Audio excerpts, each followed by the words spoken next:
Saturday morning எழுந்ததுமே செடிக்கெல்லாம் தண்ணி ஊற்றலான்னு சொல்லிட்டு வந்துட்டேன். செடி எல்லாமே செத்து போன மாதிரி ஆயிடுச்சு.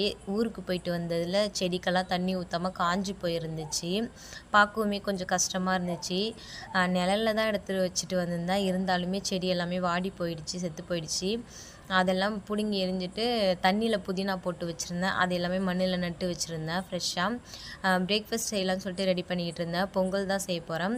பொங்கல் எப்படி செய்கிறேன்னு பார்த்தீங்கன்னா, 1 கப் பச்சரிசி எடுத்திருக்கேன். அதே கப் அளவுக்கு பாசிப்பருப்பு எடுத்திருக்கேன். பருப்போட குவான்டிட்டி அளவு அதிகமாக போட்டு ஈக்குவலாக செஞ்சுருந்தேன். நல்லா இருந்துச்சு டேஸ்ட்டுமே. இப்போ தான் ஃபஸ்ட் டைம் நானே ட்ரை பண்ணுறேன். ஒரு ரீல்ஸ் பார்த்து தான் நானே ட்ரை பண்ணுறேன். கூடவே தேங்காய் சட்னி அரைச்சி சூப்பராக பொங்கல் வச்சு சாப்பிட்டாச்சு. இன்றைக்கி மார்னிங் தான் நான் ரொம்பவே ஹெவியாக வேலை செஞ்சுருக்கிறேன்.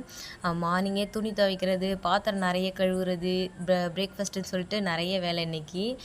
வேலையெல்லாம் முடிச்சுட்டு சூப்பராக சாப்பிட்டாச்சு. வீடியோ பிடிச்சிருந்தா